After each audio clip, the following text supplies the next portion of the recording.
में सर्वाधिक संगमरमर कहाँ होते हैं? सही जवाब क्या होगा?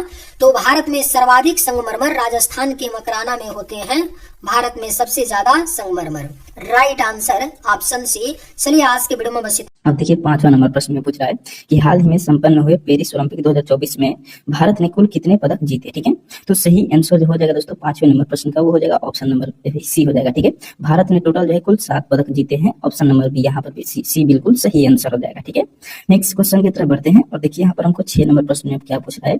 प्रश्न है कि भारत के नए थल सेना प्रमुख चीफ ऑफ आर्मी स्टाफ के रूप में किसने कार्यभार संभाला है। ठीक है, तो सही आंसर जो हो जाएगा दोस्तों यहाँ पर 6 नंबर प्रश्न का वो हो जाएगा दोस्तों उपेंद्र द्विवेदी ने जो है भारत के नए थल सेना प्रमुख यानी कि चीफ ऑफ आर्मी स्टाफ बने हैं। ऑप्शन नंबर बी यहाँ पर बिल्कुल सही आंसर हो जाएगा। ठीक है, अगले नंबर प्रश्न की तरफ बढ़ते हैं और देखिए यहाँ पर हमको 7वें नंबर प्रश्न में क्या पूछ रहा है।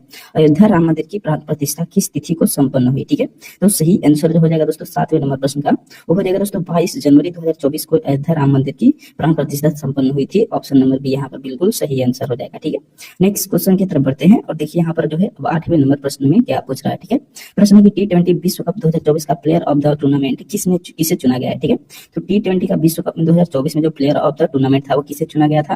तो सही आंसर जो हो जाएगा दोस्तों वो हो जाएगा दोस्तों ऑप्शन नंबर बी हो जाएगा विराट कोहली को। ऑप्शन नंबर बी यहाँ पर बिल्कुल सही आंसर हो जाएगा। ठीक है, अगले नंबर क्वेश्चन की तरफ बढ़ते हैं और देखिए यहाँ पर हमको 9 नंबर प्रश्न में क्या पूछ रहा है। प्रश्न की वर्तमान में भारत के लोकसभा अध्यक्ष स्पीकर कौन है। तो सही आंसर जो हो जाएगा दोस्तों 9 नंबर प्रश्न का यहाँ पर वो हो जाएगा दोस्तों ऑप्शन नंबर क्या हो जाएगा दोस्तों, तो ऑप्शन नंबर दोस्तों हमारे यहाँ पर बी हो जाएगा। ठीक है, ओम बिरला को जो है दोस्तों वर्तमान में भारत के लोकसभा अध्यक्ष को चुना गया है। ऑप्शन नंबर बी बिल्कुल सही जवाब हो जाएगा। ठीक है, नेक्स्ट क्वेश्चन की तरफ बढ़ते हैं। देखिए अब जो है 10वें नंबर प्रश्न में क्या पूछ रहा है। प्रश्न है कि ब्रिक्स एक समूह है, संगठन में शामिल होने वाले नए सदस्य देशों की संख्या कितनी है। ठीक है, तो सही आंसर जो हो जाएगा दोस्तों वो 5 नए देश है। ऑप्शन नंबर बी यहाँ पर बिल्कुल सही आंसर हो जाएगा। ठीक है, अगले नंबर प्रश्न की तरफ बढ़ते हैं। देखिए यहाँ पर हमको 11 नंबर प्रश्न में क्या पूछ रहा है, बहुत ही शानदार क्वेश्चन है। ठीक है, प्रश्न है नीति आयोग के वर्तमान उपाध्यक्ष कौन है। नीति आयोग के वर्तमान उपाध्यक्ष कौन है। तो सही आंसर जो हो जाएगा दोस्तों 11 नंबर प्रश्न का यहाँ पर वो हो जाएगा दोस्तों ऑप्शन नंबर ए। ठीक है, सुमन बेरी जो है वह नीति आयोग के वर्तमान उपाध्यक्ष है। ऑप्शन नंबर ए यहाँ पर बिल्कुल सही आंसर हो जाएगा। ठीक है, अगले नंबर प्रश्न की तरफ बढ़ते हैं और देखिए यहाँ पर हमको 12 नंबर प्रश्न में पूछ रहा है।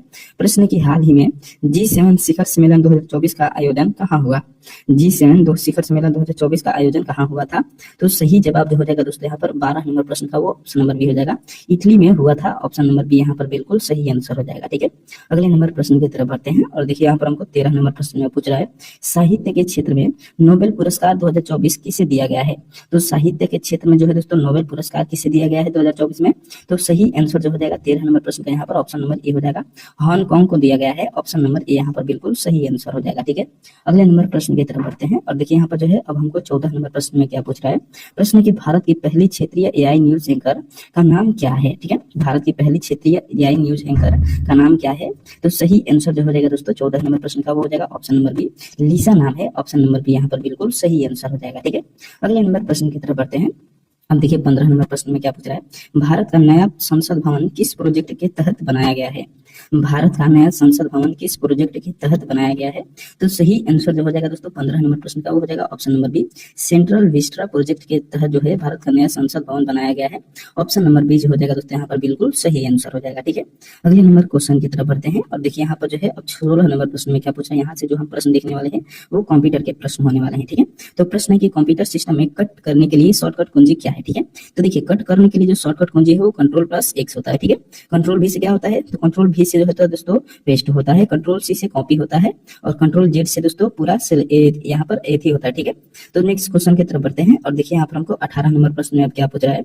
प्रश्न की एक निबल कितने बिट के बराबर होते हैं। ठीक है, तो एक निबल जो होते हैं दोस्तों वह 4 बिट के बराबर होते हैं। ऑप्शन नंबर बी यहाँ पर जो हो जाएगा ये हमारा बिल्कुल सही आंसर हो जाएगा 4 बिट। ठीक है, अब चलिए नेक्स्ट क्वेश्चन की तरफ बढ़ते हैं और देखिए यहाँ पर हमको 19वां नंबर प्रश्न में पूछ रहा है। प्रश्न है कि इंटरनेट पर किसी फाइल को अपने कंप्यूटर में सुरक्षित करने की प्रक्रिया क्या कहलाती है। ठीक है, तो इंटरनेट पर किसी फाइल को कंप्यूटर में सुरक्षित करने की प्रक्रिया को क्या कहते हैं। तो सही आंसर जो हो जाएगा दोस्तों ऑप्शन नंबर बी हो जाएगा, डाउनलोडिंग कहलाता है। ऑप्शन नंबर बी यहाँ पर बिल्कुल सही आंसर हो जाएगा। ठीक है, अगले नंबर प्रश्न की तरफ बढ़ते हैं और देखिए यहाँ पर हमको 20वें नंबर प्रश्न में क्या पूछ रहा है। प्रश्न है कि OSI मॉडल में कुल कितनी परतें लेयर होती है। तो OSI जो मॉडल होता है दोस्तों उसमें 7 परतें होती है। ऑप्शन नंबर सी यहाँ पर बिल्कुल सही आंसर हो जाएगा। ठीक है, नेक्स्ट क्वेश्चन की तरफ बढ़ते हैं। तो देखिए दोस्तों अगला नंबर प्रश्न यहाँ पर 21 नंबर प्रश्न में क्या पूछ रहा है। ठीक है, तो प्रश्न है 21 नंबर कंप्यूटर स्क्रीन पर सबसे छोटी इकाई क्या कहलाती है, ठीक है। तो सही आंसर जो हो जाएगा दोस्तों 21वां नंबर प्रश्न का ऑप्शन नंबर सी हो जाएगा, ठीक है। कंप्यूटर स्क्रीन पर सबसे छोटी इकाई को जो है पिक्सल बोलते हैं। ऑप्शन नंबर सी यहाँ पर बिल्कुल सही आंसर हो जाएगा, ठीक है। अगले नंबर प्रश्न की तरफ बढ़ते हैं और देखिए बहुत ही शानदार प्रश्न है, ठीक है। तो प्रश्न है कि कंप्यूटर की अस्थायी मेमोरी परमानेंट मेमोरी को क्या कहते हैं, ठीक है। तो कंप्यूटर में जो अस्थायी मेमोरी होता है उसको दोस्तों रोम बोला जाता है, जिसका फुल फॉर्म होता है रीड ओनली मेमोरी, ठीक है। तो ऑप्शन नंबर सी जो हो जाएगा दोस्तों यहाँ पर बिल्कुल सही आंसर हो जाएगा, ठीक है। अब चलिए नेक्स्ट क्वेश्चन की तरफ बढ़ते हैं।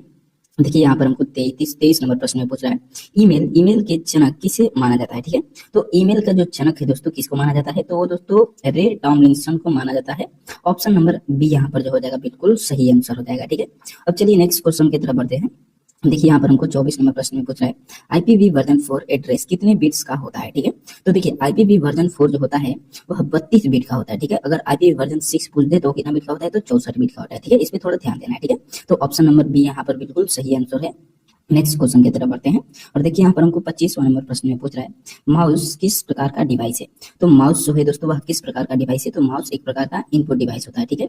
ऑप्शन नंबर बी यहाँ पर जो हो जाएगा बिल्कुल सही आंसर हो जाएगा। अब चलिए नेक्स्ट क्वेश्चन की तरफ बढ़ते हैं और देखिए यहाँ पर हमको 26वां नंबर प्रश्न में अब क्या पूछ रहा है। प्रश्न है कि भारत का एकमात्र सक्रिय ज्वालामुखी एक्टिव वोल्केनो कहाँ स्थित है, ठीक है।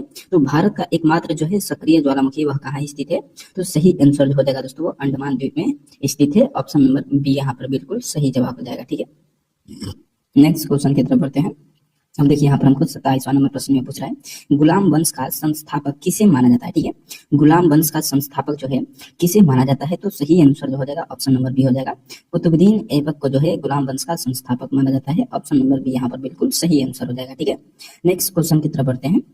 देखिए 28 नंबर प्रश्न में अब क्या पूछ रहा है भारतीय संविधान के किस अनुच्छेद को संविधान की आत्मा कहा जाता है, ठीक है। भारतीय संविधान के किस अनुच्छेद को संविधान की आत्मा कहा जाता है, तो सही आंसर जो हो जाएगा दोस्तों 28वां नंबर प्रश्न का ऑप्शन नंबर यहाँ पर सी हो जाएगा, ठीक है। अनुच्छेद 32 को जो है भारतीय संविधान का आत्मा कहा जाता है, तो ऑप्शन नंबर सी यहाँ पर बिल्कुल सही आंसर हो जाएगा, ठीक है। अब चलिए अगले नंबर प्रश्न की तरफ बढ़ते हैं और देखिए यहाँ पर हमको 29वां नंबर प्रश्न में क्या पूछ रहा है। प्रश्न है कि पृथ्वी के सबसे नजदीक स्थित वायुमंडल की परत कौन सी है, पृथ्वी के सबसे नजदीक स्थित वायुमंडल की परत कौन सी है, तो सही आंसर जो हो जाएगा दोस्तों यहाँ पर 29 नंबर प्रश्न का वो हो जाएगा दोस्तों ऑप्शन नंबर बी सौरमंडल जो है दोस्तों पृथ्वी के सबसे नजदीक स्थित वायुमंडल है, तो ऑप्शन नंबर बी यहाँ पर बिल्कुल सही आंसर हो जाएगा, ठीक है। नेक्स्ट क्वेश्चन की तरफ बढ़ते हैं और देखिए यहाँ पर हमको 30वां नंबर प्रश्न में क्या पूछ रहा है। प्रश्न है कि सिंधु घाटी सभ्यता का विशाल स्नानघर कहाँ पाया गया था, ठीक है। सिंधु घाटी सभ्यता का विशाल स्नानघर ग्रेट बाथ कहाँ पाया गया था, तो सही आंसर जो हो जाएगा 30वां नंबर प्रश्न का वो ऑप्शन नंबर डी हो जाएगा।